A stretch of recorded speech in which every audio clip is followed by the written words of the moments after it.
Isaiah 53 is a great passage to study because it's the primary proof that Christians will use to say that the Jewish Messiah is supposed to die for the sins of everyone. First of all, when you read this passage, the word Mashiach or Anointed One or Messiah is just not there. So it's not talking about a Messiah.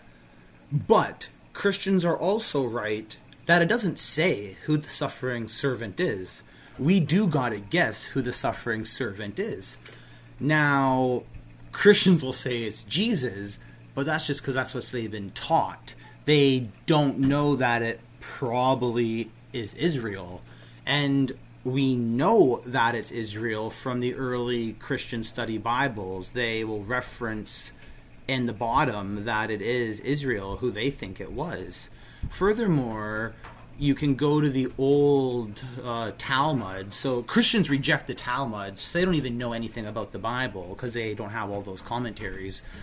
But the Jews know that it's Israel. Christians will try to say that Jews don't want to read Isaiah 53. Jews won't study Isaiah 53. They don't want to read it. But the reason Christians are taught that is because a Christian pastor will never want to tell you the reason Jews don't believe in Jesus. As soon as a Christian actually knows the true reason why a Jew doesn't believe in Jesus, they won't be Christian anymore. And that's a problem for a lot of pastors who built their business on preaching this.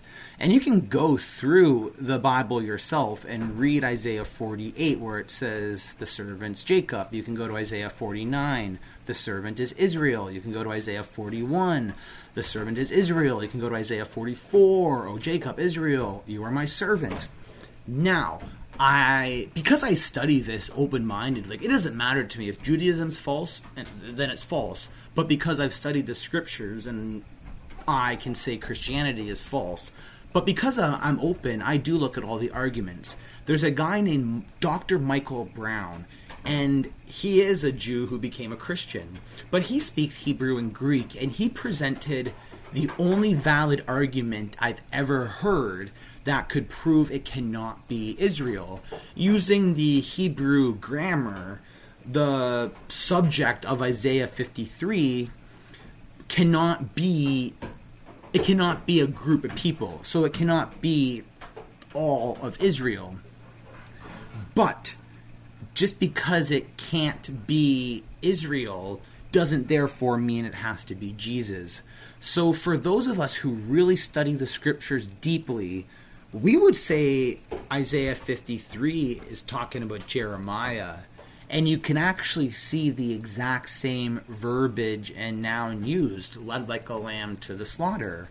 And if you know about Jeremiah, he was killed because of the sins of the people. He was imprisoned, beaten, whipped.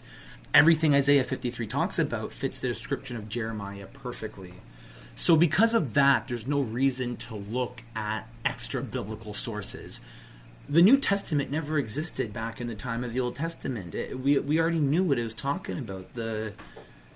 If something in the Old Testament matches the description of what something in the Old Testament is talking about, there's no reason to start looking at some Greek Christian sun god religion. It's just as silly as me trying to say it's talking about Muhammad, the suffering servant's Joseph Smith. Once you allow this, you can create any religion you want. So that's the main reason. So understanding Isaiah, there's 4 suffering servant poems. So Isaiah 52 verse 14 is the start of the 4th suffering servant poem. And there are 4 different poems. So that's why the first suffering servant can be Israel. The second suffering servant is also identified as Israel. The third suffering servant is also identified by Israel. These were those verses I quoted earlier. So therefore, common sense does say the 4th suffering servant is Israel. And there's nothing wrong with the average person assuming that. The scholars might say it's Jeremiah, but the bottom line point is it has nothing to do with the Jewish Messiah, and it certainly has nothing to do with Jesus, the Christian sun god.